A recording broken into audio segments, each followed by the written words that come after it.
ఓదార్చడానికి మనుషుల మీద నుంచి బండ్లు నడిపించుకుంటూ వెళ్లి బల ప్రదర్శనలు చేస్తున్నవాడు కాదు రాహుల్ గాంధీ గారు.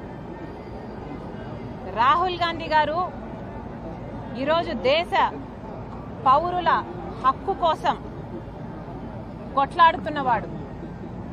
ఈ పోరాటము భారతదేశ ప్రజాస్వామ్యాన్ని కాపాడడం కోసం, భారతదేశ రాజ్యాంగాన్ని కాపాడడం కోసం ఈరోజు రాహుల్ గాంధీ గారి నాయకత్వంలో కాంగ్రెస్ పార్టీ ఈ ఉద్యమాన్ని, ఈ పోరాటాన్ని చేస్తుంది. అలాంటి రాహుల్ గాంధీ గారికి చంద్రబాబు గారితో ఒక హాట్ లైన్ రేవంత్ రెడ్డి గారి ద్వారా ఉంది అనటం చాలా హాస్యాస్పదం.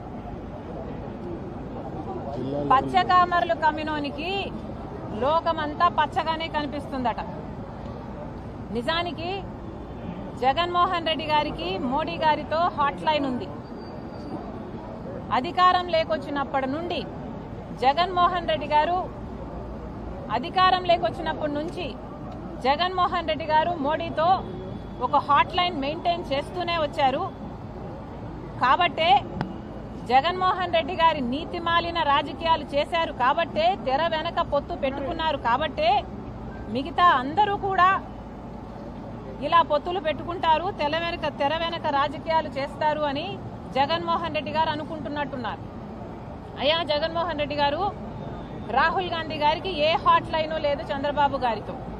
ఈ అష్యూరెన్స్ మేము చాలా ఖచ్చితంగా ఇవ్వగలం. కానీ జగన్మోహన్ రెడ్డి గారు, మీరు అష్యూరెన్స్ ఇవ్వగలరా? మీకు మోడీ గారితో, అమిత్ షా గారితో హాట్ లైన్ లేదన్న అష్యూరెన్స్ మీరు బైబిల్ మీద ప్రమాణం చేసి మీరు అష్యూరెన్స్ ఇవ్వగలరా? మీరు ఇవ్వలేరు.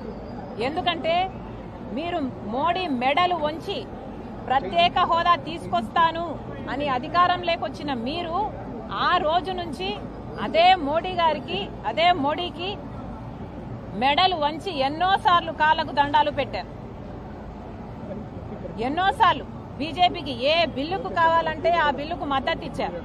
గంగవరం పోర్టు సైతం ఇలాంటి ఎన్నో ప్రాజెక్టులు మోడీ మనుషులకు కట్టబెట్టారు. మోడీ మనుషులు అంటే బీజేపీ వాళ్ళకంటే ఆఖరికి ఎంపీ పదవులు కూడా ఇచ్చారు జగన్మోహన్ రెడ్డి గారు. మరి హాట్ లైన్ ఉన్నది ఎవరికి? జగన్మోహన్ రెడ్డి గారికి మోడీ గారితో, అమిత్ షా గారితో హాట్ లైన్ లేదా? దీని హాట్ లైన్ అనరా? దీన్ని ఏమంటారు? దీని అక్రమ పొత్తు అంటారా, లేక రాజకీయ వ్యభిచారము అంటారా? ఏమంటారు? జగన్మోహన్ రెడ్డి గారు సమాధానం చెప్పాలి. అంతేకాదు జగన్మోహన్ రెడ్డి గారు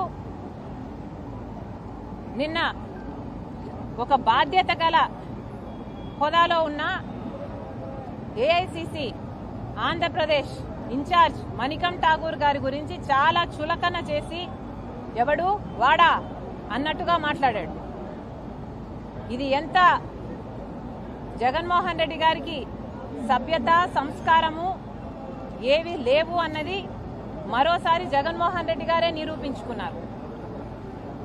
కానీ జగన్మోహన్ రెడ్డి గారు మణికం ఠాగూర్ గారు అడిగిన సవాలుకైతే సమాధానం ఇంతవరకు చెప్పలేదు.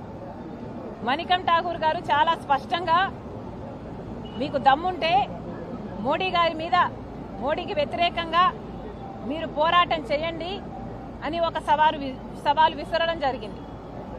మరి జగన్మోహన్ రెడ్డి గారు, మీరు మోడీకి వ్యతిరేకంగా పోరాటం చేసే దమ్ము జగన్మోహన్ రెడ్డి గారికి ఉందా? జగన్మోహన్ రెడ్డి గారికి ఆ దమ్ము లేదన్న విషయం 5 సంవత్సరాలుగా దేశ ప్రజలు చూస్తూనే ఉన్నారు. మోడీ గారికి దత్తపుత్రుడిగా మారింది జగన్మోహన్ రెడ్డి గారు. ఏ రాజశేఖర్ రెడ్డి గారు బీజేపీకి అంతలా వ్యతిరేకించారో అన్ని వేదికలలో బీజేపీ ఒక మతతత్వ పార్టీ అని, గోద్రా, మణిపూర్ లాంటి ఘటనలలో వేల మంది పొట్టన పెట్టుకున్న పార్టీ బీజేపీ. కాబట్టి రాజశేఖర్ రెడ్డి గారు ప్రతి చోట బీజేపీని వ్యతిరేకిస్తే అదే మోడీ గారికి దత్తపుత్రుడిగా మారాడు జగన్మోహన్ రెడ్డి గారు. మరి జగన్మోహన్ రెడ్డి గారు గుండెల మీద చేసుకొని చెప్పాలి, హాట్ లైన్ ఉన్నది ఎవరికి? మోడీ దత్తపుత్రుడు మీరు కాదా? మీరు ఎందుకని ఈ రోజు వరకు కూడా అసెంబ్లీకి వెళ్ళలేదు. మీకు దమ్ముంటే ఇప్పటికైనా అసెంబ్లీకి వెళ్ళండి. అక్కడ ఇప్పుడు జరుగుతున్న ఈ లిక్కర్ కుంభకోణం ఎందుకని మీరు ఓన్లీ క్యాష్ పద్ధతిలోనే అమ్మకాలు జరిపారో సంజాయిషి ఇచ్చుకోండి. మీకు దమ్ముంటే ఎందుకని అక్రమ లిక్కర్ అంటే ట్రస్టెడ్ బ్రాండ్స్ కాకుండా నాసిరకం బ్రాండ్లకు అనుమతి ఇచ్చారో సమాధానం చెప్పండి. మీకు అసెంబ్లీకి వెళ్లే దమ్ము లేదు, పోనీ పార్లమెంటుకు వెళ్లే దమ్ముందా అంటే పార్లమెంటులో ప్రత్యేక హోదా గురించి అడిగే దమ్ము లేదు, పార్లమెంటులో పోలవరం ఎత్తు తగ్గించడానికి వీల్లేదు అని చెప్పే దమ్ము మీకు లేదు, పార్లమెంటులో ఓట్ చోరీ జరుగుతుంటే మోడీకి వ్యతిరేకంగా పోరాటం చేసే దమ్ము మీకు లేదు. మరి మీరు ఎందుకున్నట్టు? మీరు అసెంబ్లీకి పోరు, మీరు పార్లమెంటుకు పోరు, మరి మీ పార్టీ ఎందుకున్నట్టు? మీ పార్టీ ఇదొక పార్టీ, మీదొక అజెండా, సిగ్గుండాలి కదా.